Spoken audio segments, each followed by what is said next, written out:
The Covering the Basics class with me, Aleya, you and the guides, whenever I bring in information, I always like to create a safe space that supports us as we receive information and possibly vibrationally recalibrate. Today's class is not so much energetic protocols and a session, but anytime you receive information, some part of you does shift. And so with that, we always want to begin by creating a safe space. We invite you just to take a few deep breaths, to use your inhale to pull your energy and awareness into the present breath of now. And just think about your breath of now, pulling yourself into this present breath, pulling your energy out of the future. With the inhale, using the exhale to pull your energy and awareness out of the past, using the exhale to ground and anchor into the present. And it's just with your intention. You might feel a shift, you might not. But it's just that intention of coming into the breath of now using the inhale and the exhale. And beginning the class with that inhale and exhale, I want to talk a little bit about why it's so important to use the breath to pull yourself into the present moment, because only when you're present can you shift. And so sometimes in our life, when we feel really scattered, not clear, we might try to do a protocol or a process or shift ourselves, but we didn't set up correctly. And so we want to think about the setup as is, are you present? Step one.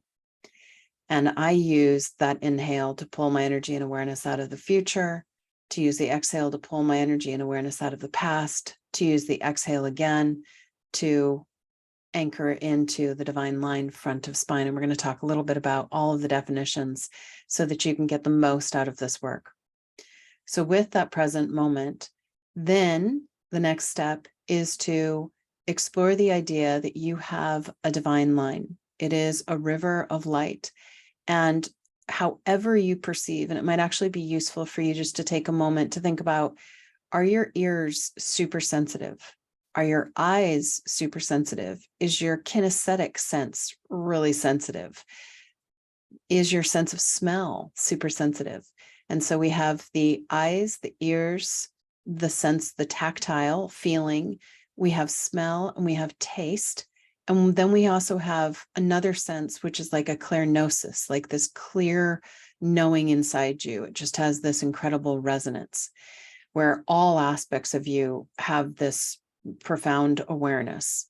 And so if your mind is really strong and you just get these intuitive hits and you're just like, I just know it, then you're going to call that clairgnosis. But with all of these sensitivities, just take a minute and maybe write down on your paper with a pen, what is your most sensitive sense? And if you say, I don't know, which one would be most devastating to lose?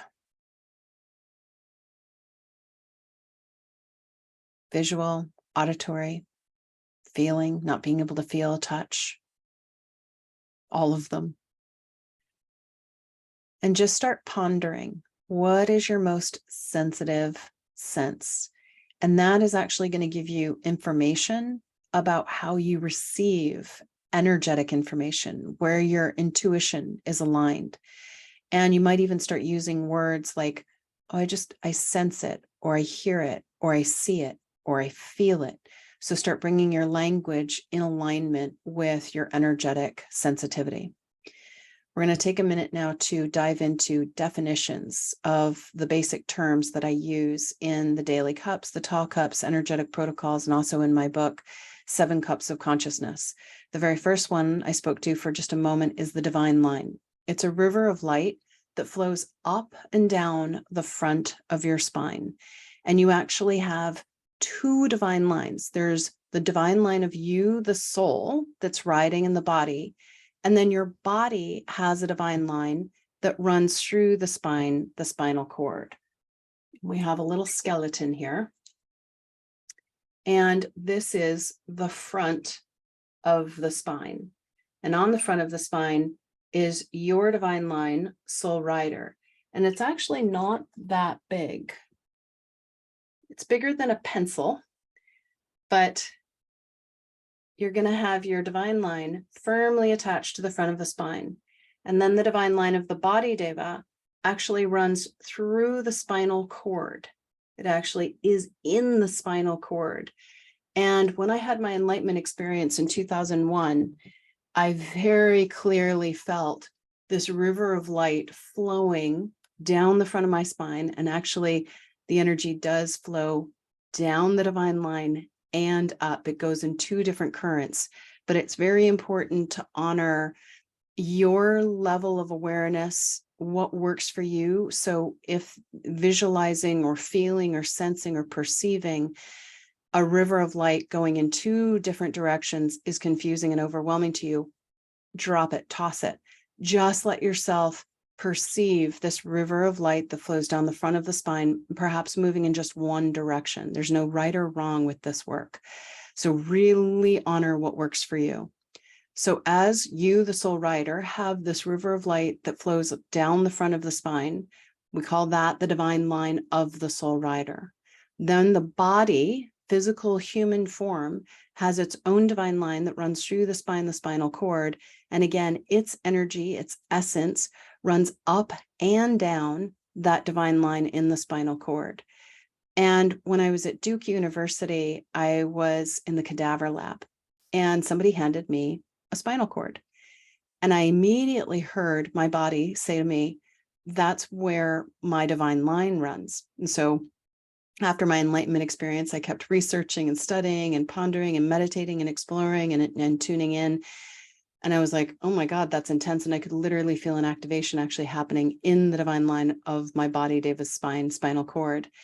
And then with more research, realized that the one thing that does not age in the body is the spinal cord. And so the more that the body is aware of its essence that flows in its divine line, spinal cord, and encourage it, and we encourage as a soul riding in the body, we're the steward, the coach, the guide, the conscious rider, we encourage our body to begin infusing more of its light from its divine line into every cell, organ, meridian, and gland, so that eventually the entire body is the divine line of the body, the physical human form.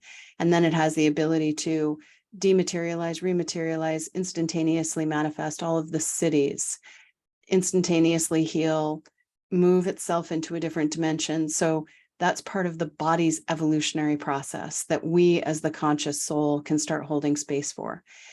So with you, soul rider, your divine line, front of spine, your body, its divine line that runs through the spine, the spinal cord.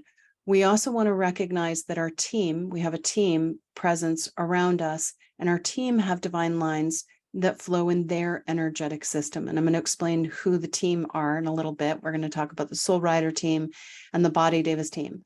But we want to recognize that the divine line that flows on the front of the spine, for you, soul rider, your body, your teams, is actually what creates your energetic fields.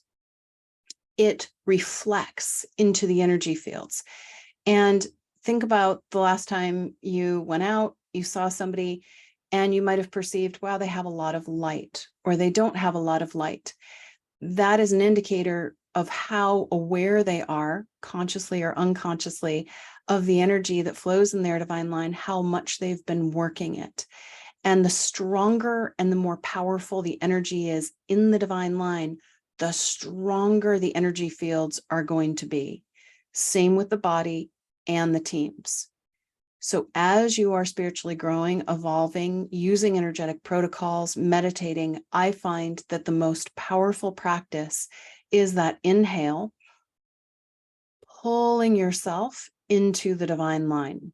First, you pull yourself into the present moment. Then you use the inhale, you as the soul, to pull yourself into your divine line, front of spine. Use the exhale to ground. And at first, it's when you first start pulling yourself into your divine line, you might not feel it very much. It might not be a very strong muscle, so it's hard to perceive. So the more that you do it, if you just do it like one time a day, using my inhale to pull myself into my divine line, just that intent, using the exhale to ground and anchor into divine line, front of saddle. It's like your seat, the saddle where you ride.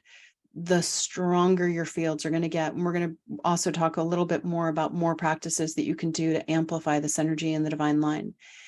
And then as you evolve, we want to be very mindful about not micromanaging the body. The body will have a hard time. It'll have pathology. It'll go into unhealthy behavior when you, the soul rider, start thinking that you are the body, and you start trying to manage the body's divine line, the body's energy fields, and the body is going to rebel. The body's going to feel not seen, not acknowledged, not heard, like it doesn't matter.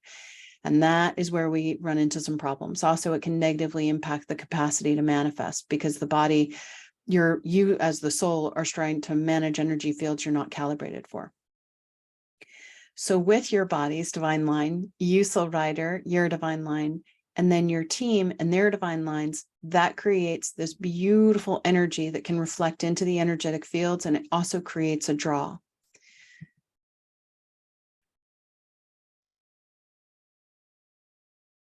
So with you, soul rider, your divine line, you're going to extend it from your spark, and we have a spark in the heart of source where we're expressing ourselves from. All of us have a spark in the heart of source. Your body has a spark, you have a spark, your teams have sparks, your guides have sparks, your spiritual family have sparks. And that spark creates this line of light that then creates this divine line. And I actually see that spark creating the divine line that we reference as it comes down through the top of the head, down the front of the spine, out the base chakra. And then for you as a soul, I perceive that it loops back behind you, all the way back up to your spark in the heart of source. Your body has a spark in the heart of source that's part of the earth spark, and it might also be part of other sparks as well, depending on your body and its journey, its history. But your body, just to be simple, your body has a spark, and it creates this line that travels down through the top of the head, down the spine, spinal cord, out the base chakra. And if your body feels really aligned with earth, your body will send its divine line out the base chakra into the heart of earth, and then loop back up in front of itself. If your body is really aligned with other planets, it might just immediately loop back up and perhaps connect with other planets as a mechanism for grounding. And I talk about that in the Galactic Hybrid Body Deva Soul Rider class, master class that I taught a few weeks ago. So this line that comes from the spark loops, and then we call that the divine cosmic loop. So anytime I'm referring to the divine line, I'm simultaneously also referring to the divine cosmic loop. Sometimes we want to just hold a little bit more awareness on the divine line that runs in the body, but recognize that your divine line is part of the divine cosmic loop, and it loops for you, soul rider, for your body and your teams. And those loops of light created by the spark create the flower of life that we exist in. And I'm all about efficiency and also being really simple and sitting in a place of stillness and quiet and calm and neutral.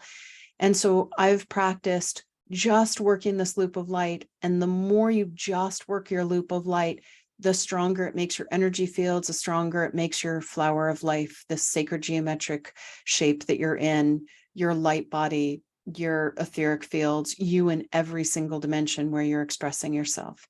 So the way that the body grounds is through its divine line as it sends its energy from the base chakra down, perhaps into the heart of earth, or loops back up in front of itself to its spark.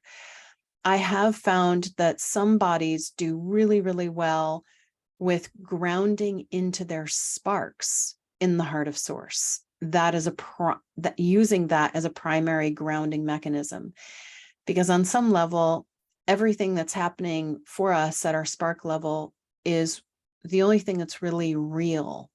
And everything that's happening at spark level is reflecting here, because we want to recognize that the physical dimension is a reflection of all of these other dimensions. And so if we're referencing our spark in the heart of source and recalibrating ourselves in our spark, then it creates a different reflection experience. And that speaks a bit to this sort of the core or the most basic concept of what I talk about. And it's that we recognize that we live in a multidimensional reality. The physical dimension is just one dimension. And then we have all of these other dimensions that I actually perceive are happening simultaneously around us, not so much above us. I talk about imagine a higher dimension or a dimension above you that's harmonic. And we're just using that languaging more for the linear mind that we have. But at an energetic level, we have all of these different dimensions happening in the same time-space continuum, impacting our experience here. And so when we're in the physical dimension, you can perceive other dimensions above you or around you, whatever works for you. Really honor your process. And years ago, I was in dream time and I asked my guides, how many dimensions are on this planet? And they said 48 other. So that would be like 49 dimensions. And at the same time, we are having dimensional merges and lots of energy is coming in from above. And so when a dimension merges, we might lose a dimension, we might gain a dimension, however you perceive it. And some people get really into the micro detail of it. Today in this class, I'm really focusing on just like the basics of we live in a multidimensional reality. When we want to shift our physical dimensional experience, our emotions, our thought forms, our behavior, our body, our chemistry, we want to reference another dimension where our blueprint is being held.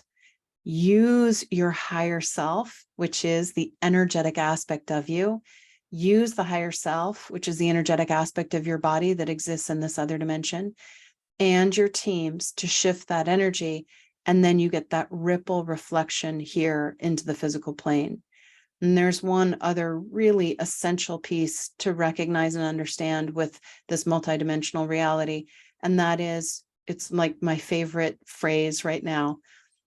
When you are in the physical dimension, you have the capacity to make a request for instantaneous actualization, manifestation, transformation in another dimension.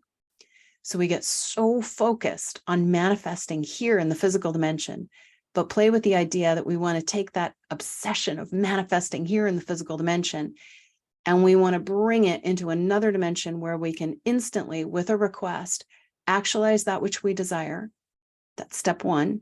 Then step two is awaken to it more, witness it more in that other dimension, which then strengthens it, amplifies it, which then creates the ability for the reflection into the physical plane.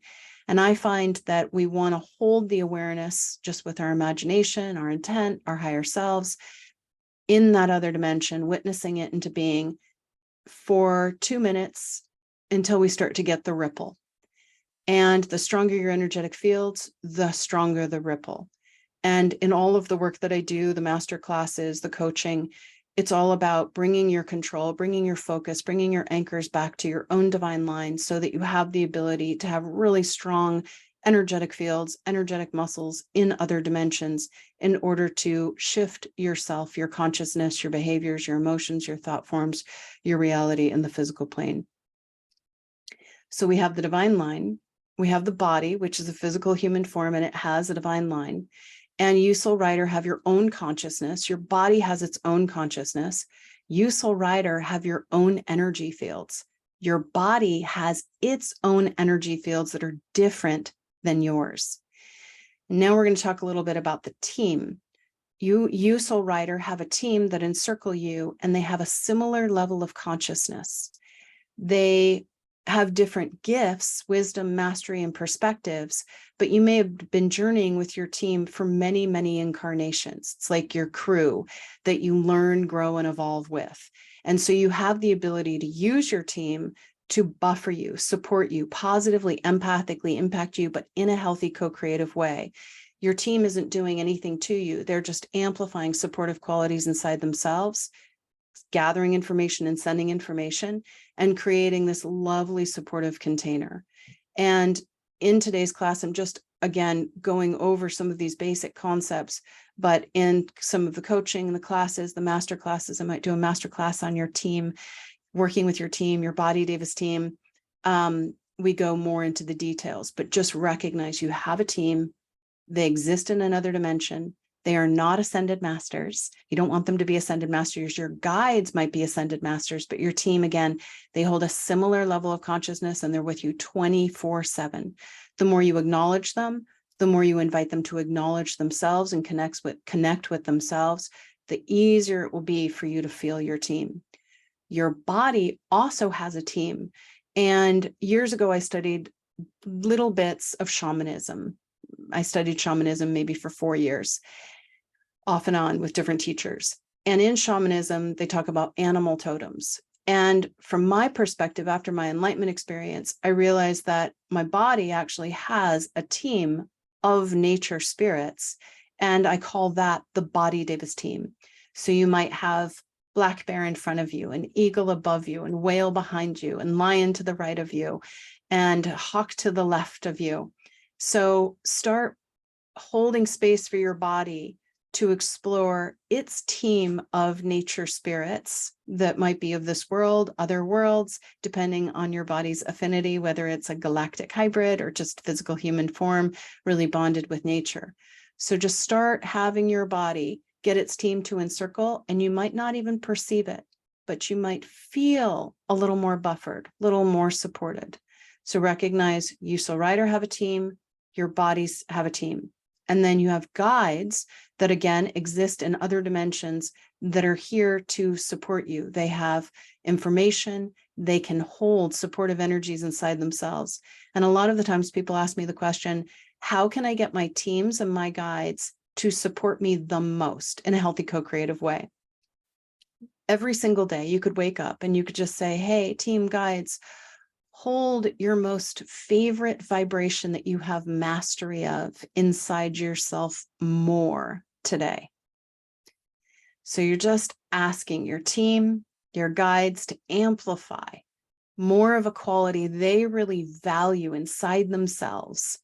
And then they start positively, empathically impacting you. And then you might start holding a more positive, supportive quality that you really value that you might not even realize inside yourself. Your body's going to get positively, empathically impacted by your team and your body Deva's team and your guides, and your body Deva has nature spirit guides. And so we start using these other dimensions as a primary resource to support us as we journey here in this world. And especially as we awaken and evolve, we get really, really sensitive. So when we get really sensitive as we're awakening, we want to have really strong buffers around us that supports us in our journey.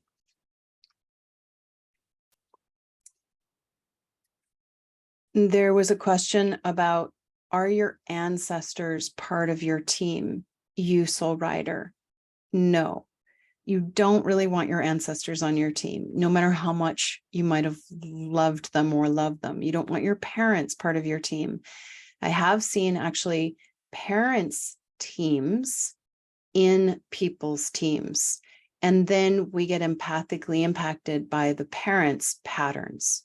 And so when we're working with our energetic fields, we can just start encouraging the team. You encourage your team to embrace their essence, honor their own energetic fields, hold strong energetic fields around them. Again, you're using your position in the physical dimension to make a request for your team to hold strong boundaries around themselves, to clear out any being that is not part of the core group that supports your essence, your journey, your body's essence, your body's journey, the two of you together.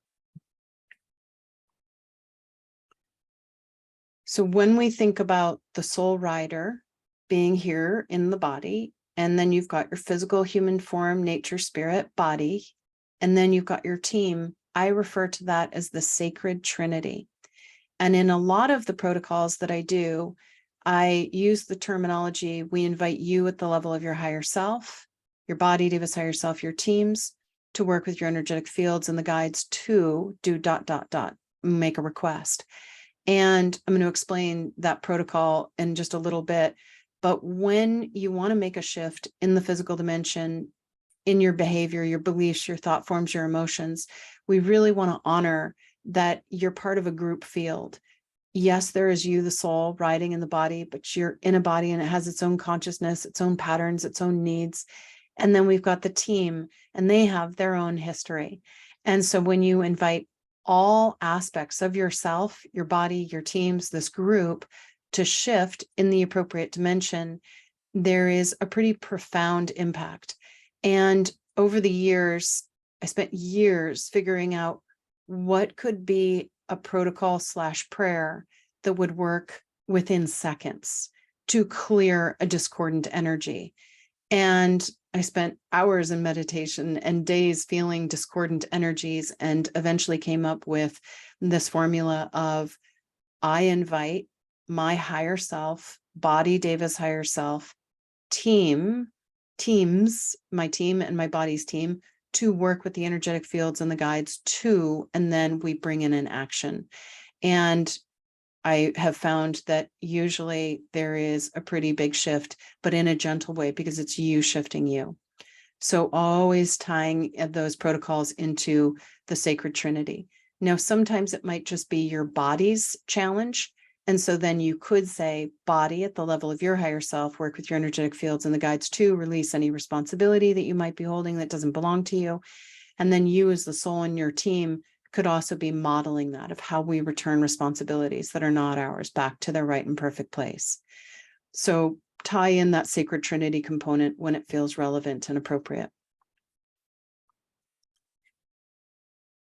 I talk a little bit about grids, and we want to think about grids as lines of light that exist in other dimensions. And these grids that are lines of light that are overlapping, they carry vibration, they carry information, they carry consciousness. And we can use grids to craft a particular vibrational fabric around us to help us move into a harmonic dimension.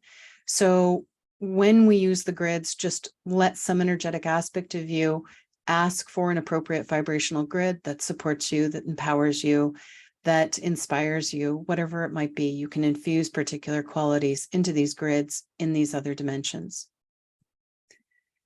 Your energetic fields are a reflection of what's going on in your divine line, but they also get impacted by ancestral patterns and by empathic sensations.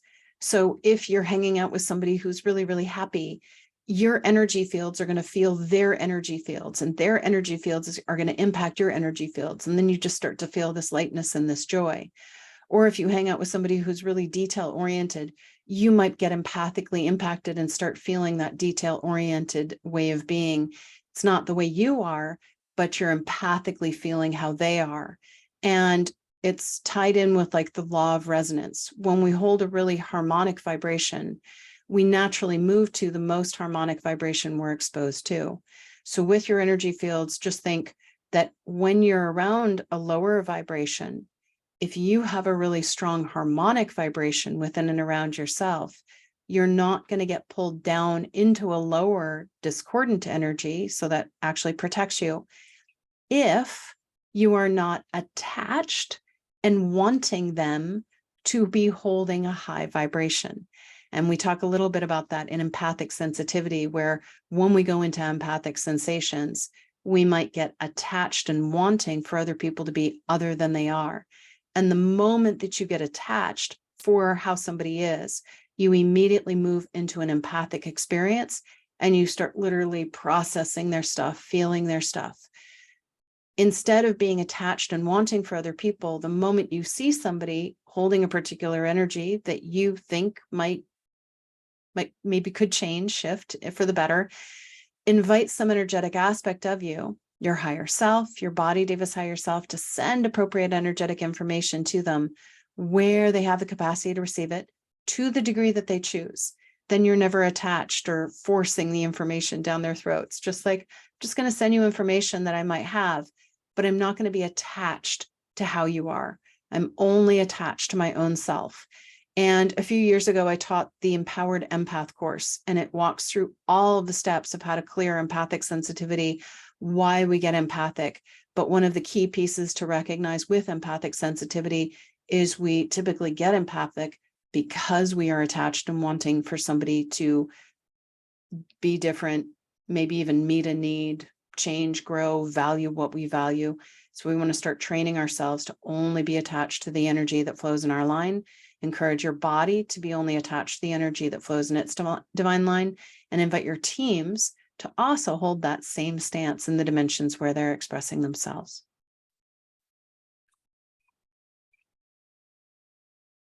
So I don't want to spend time going over the 7 cups, the 7 concepts that I talked to in my book, 7 Cups of Consciousness. I just encourage you to read the 7 Cups of Consciousness. It has these 7 concepts that can help shift your reality.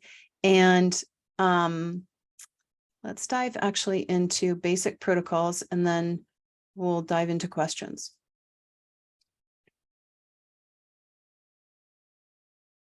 How to use your energetic fields and use an energetic protocol in a really powerful way to shift your emotions, your thought forms, your behaviors, possibly even what you draw to you, what you manifest in the physical dimension.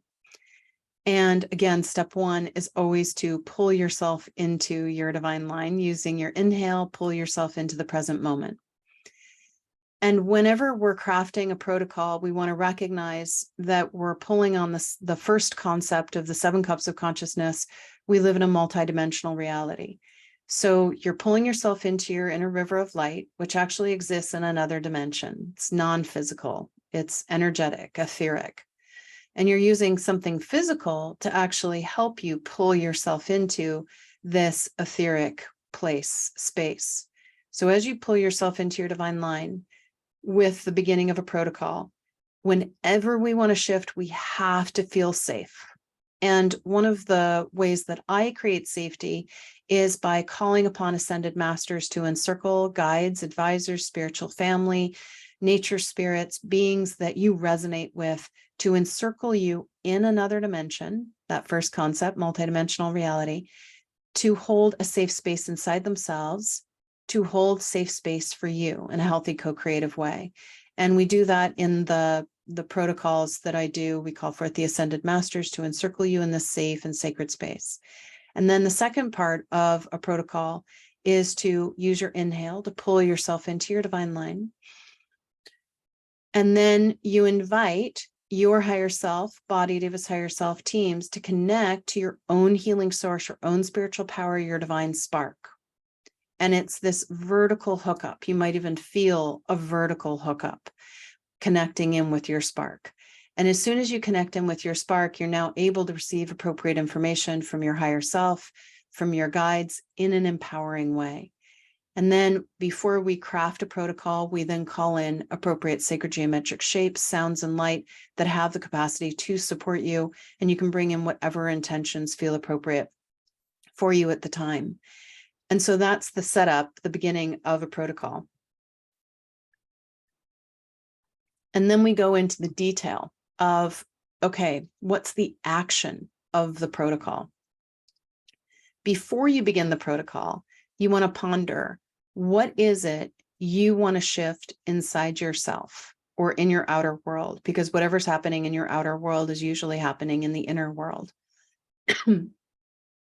And I'm just going to think about something really simple.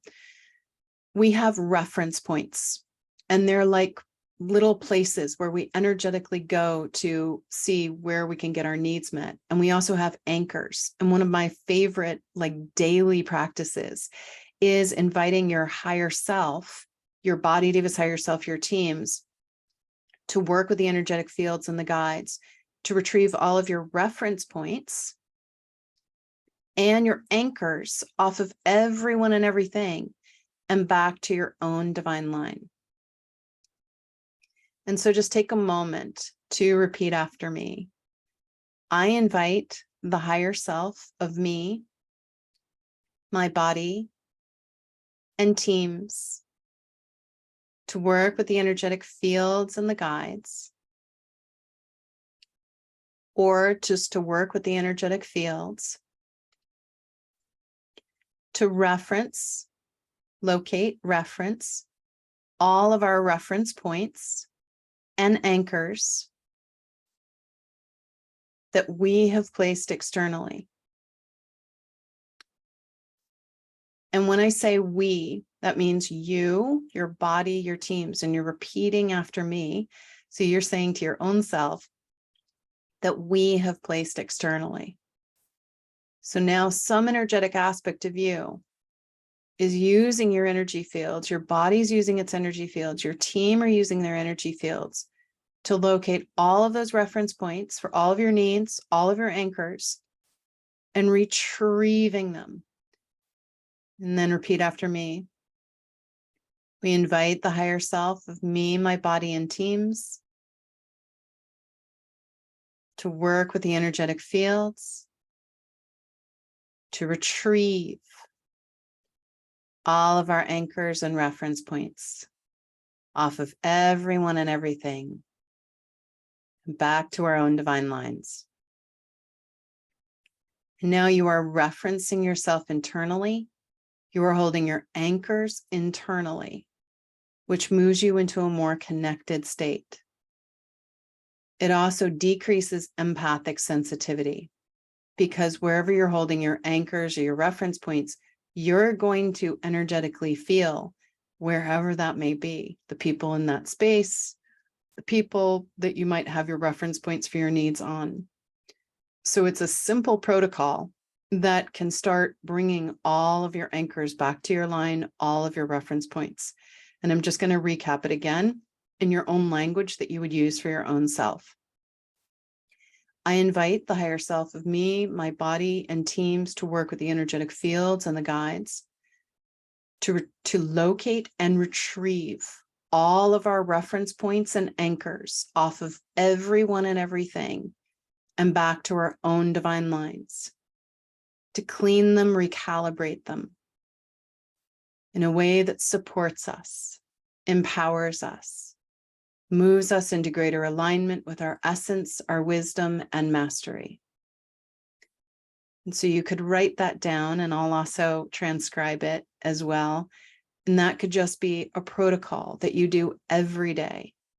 And then after a protocol, after an action, you always want to update your reference points. It's like resetting your fuel gauge for this different vibrational way of being.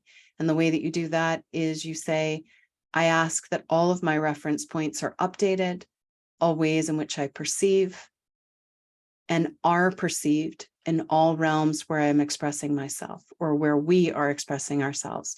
The we refers to you, soul rider, your body, and your teams. So you're updating your reference points. And then you might feel a little lighter, a little more expanded, a little more grounded, a little more centered. The shifts are subtle. We want them to be subtle. And remember, always it's your energy fields shifting you. So start playing with the energetic protocols of, I invite the higher self of me, my body, and teams to work with the energetic fields and the guides too, and then ponder the action. Do you want to release responsibility that you've been holding, retrieve responsibility for your needs off of everyone and everything, hold your anchors in your line, retrieve your creative current? I recommend doing one action per protocol initially until you get your energy fields get stronger, you get clearer on your focus and your process. Oh. So we're going to shift gears. I know that was a lot of information, and we're going to go into questions and answers. And I'm just going to take a minute to see if there's any other questions. And I have tons of classes on lots of different topics, not so much grids, but I could cover that in like a coaching session. I'd like to know about the altered state. Okay, good.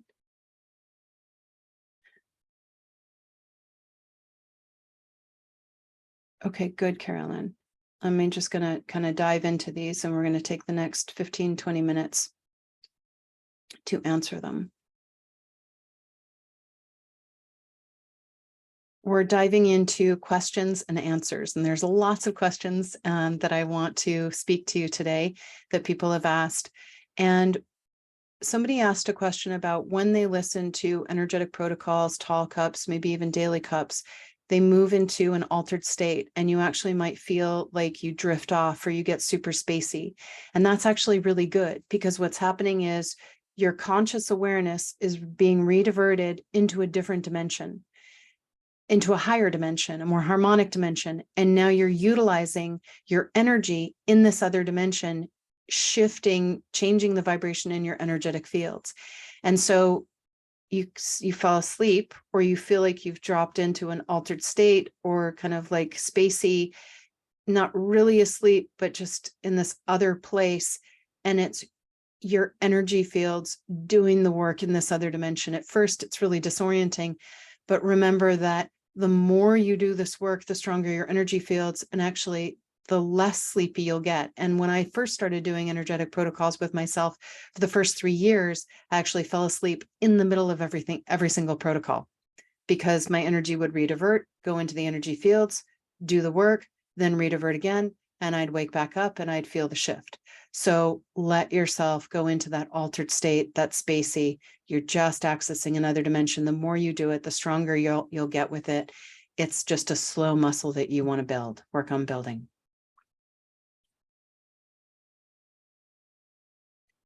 There was a question about guides. And do your guides come and go? Are they the same? Do they change over time depending on where you are in your journey, your chapter?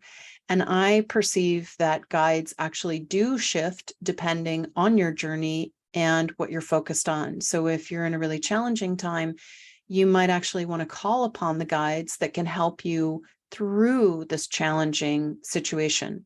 If you're a healer or a therapist or a teacher, or a different profession, you could actually call upon guides that have mastery of your profession, your creative expression, to help you positively, empathically impact you, help you gather appropriate information that helps you level up whatever it is you're doing. So you can call upon new guides. New guides will come in depending on the situation that you're in.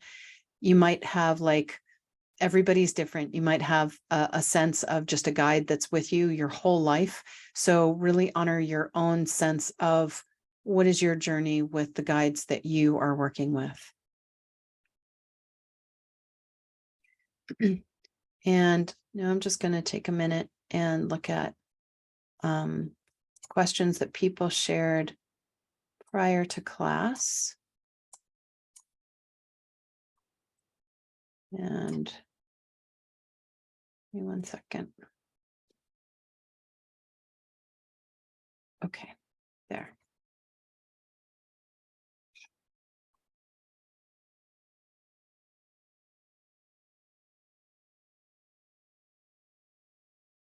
There was a question about the divine line, and somebody said that when they bring their awareness into their divine line, they feel super buzzy. They get physically agitated and restless, and ask the higher self to turn down the intensity, but that doesn't seem to help. And so when you begin practicing pulling your energy and awareness into your divine line, even if you've been doing it for years and you still feel this agitated energy, what you could do is you could bring your awareness up to your spark, and you could ask for your spark, you at the level of your spark self, to activate a stronger current of calm, of centeredness, of quiet, of stillness, and radiate that calm, centered energy from your spark down your divine line. And then as you have that calm flowing in your divine line, using a protocol to do it if you wish, then you, soul rider, would want to use your higher self to appropriately attach yourself to the front of the spine. And the actual protocol that is would be, I invite the higher self of me, soul rider, to work with my energetic fields and the guides, or just to work with my energetic fields, to appropriately and firmly attach my divine line to the front of my body's spine in a way that supports and soothes me and my body. And then you let go, you let your energetic fields do the work, because that restlessness might be coming from you, soul rider, holding your energy and awareness in your divine line, and you're not firmly anchored on the front of the spine. So it's almost like feels too electrical for your body. And then the other layer to bring in is to have you, soul rider, run your energy in your entire divine cosmic loop, because there is a really important piece to remember with this work. The more evolved you get, the more intense you become. So you want to start equally distributing your light, your energy in your entire divine cosmic loop, not holding all of your energy just in your divine line on the front of the spine. That's going to blow out the body. It's going to crash the endocrine system. It's going to make your body feel super buzzy, super ungrounded, jacked up, not good.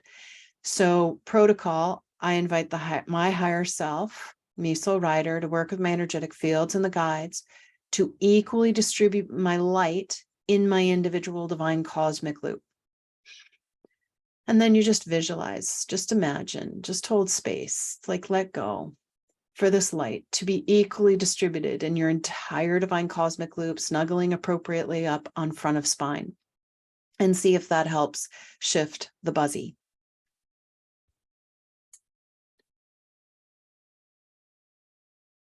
Okay, I'm looking at the next question.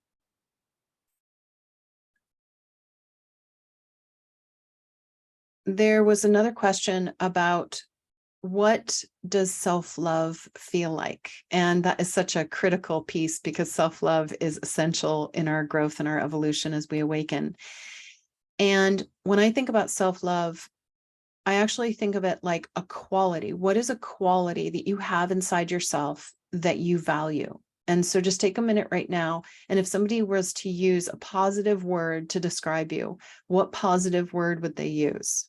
Strong, courageous, joyful, kind.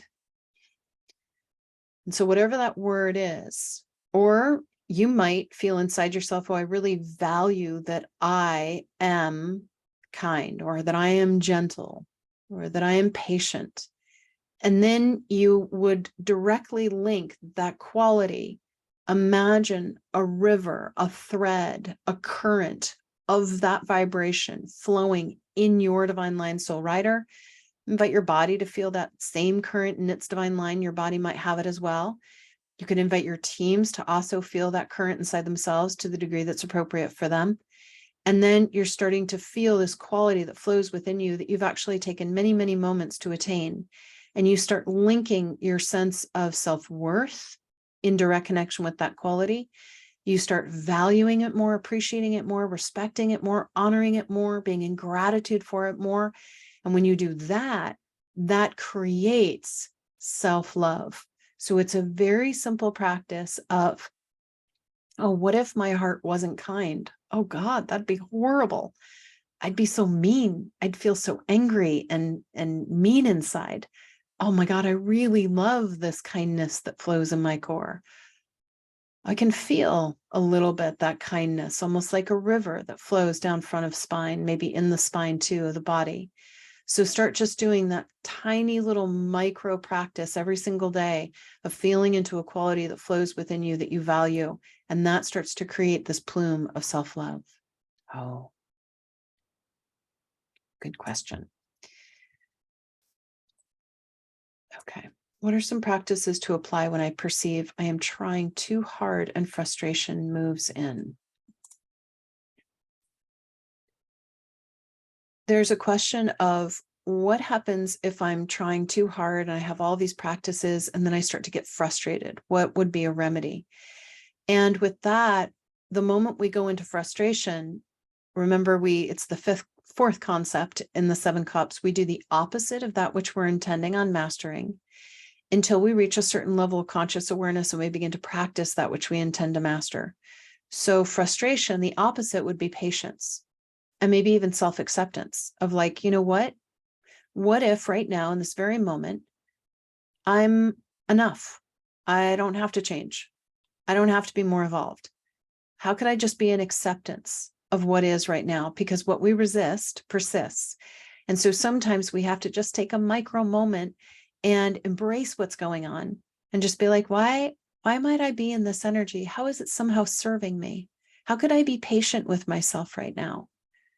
How could I just be in a place of gentleness and compassion with myself right now? So the moment you start to push too hard, overwork, pause and go, and what if what's really being asked for right now is to just be gentle and patient and kind with myself. How could I do that?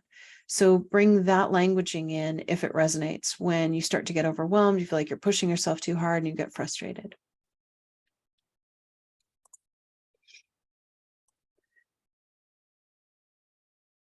There was a question from somebody that got a little confused in my languaging when I'm in the daily cups, even the tall cups, energetic protocols. And when I start the daily cups and I say we invite you at the level of your higher self, body, Davis higher self, and teams to do ... When I'm using the word we, I'm basically like your coach. So this morning I was working out with my trainer and she said, I'm going to invite you to raise your hands up to the sky.